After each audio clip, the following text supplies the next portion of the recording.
What evil deity will enslave the human race come the eclipse? I think that's probably the god Kek. That would be my guess, as far as I've been able to tell so forth.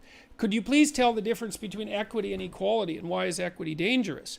Well, it's not actually equity and equality. It's equity and equality of opportunity.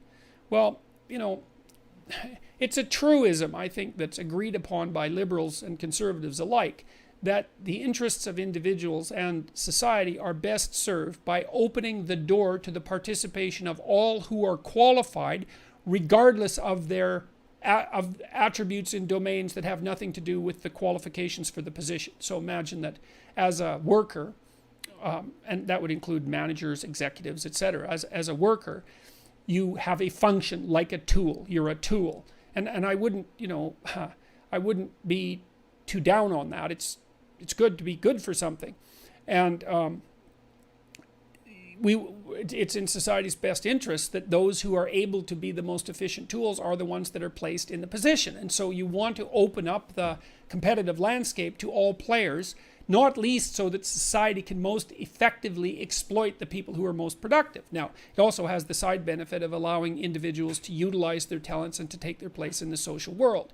But people are very diverse in their abilities, like incredibly diverse in their abilities. And that's mostly evident, for example, in the domain of intelligence, you know, because, well, the range that includes the majority of people runs from an IQ of about 85, or let's say 70, to an IQ of 130. Although there's plenty of people who are outside those domains. It's like at 70, you're pretty intellectually impaired, right? You're not going to graduate from high school with an IQ of 70, except under very, very extreme circumstances.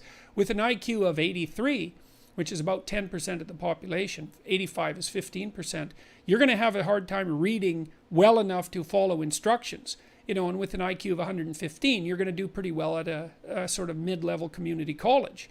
And so an IQ of 145 is going to prepare you for like high success in complex domains, say like law or managerial positions where the environment is transforming very radically. There is immense differences between people in their cognitive ability, and so, and in their conscientiousness, and in their negative emotionality, and, you know, and in their energy levels, and in their creativity, and all sorts of traits.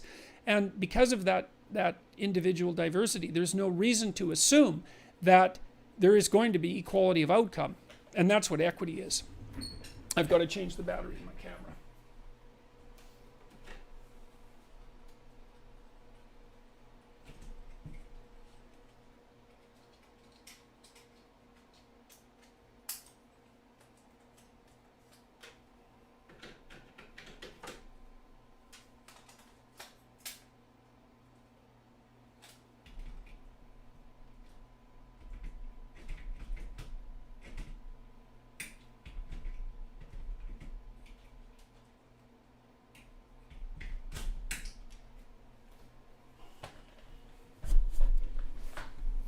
And we're back.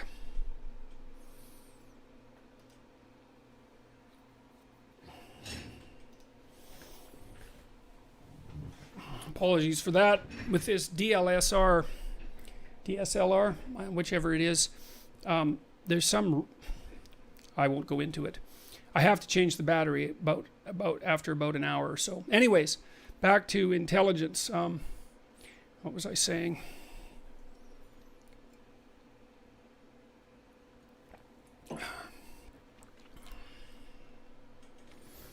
Talking about individual differences and the differences in intelligence. Oh yeah, equality of outcome.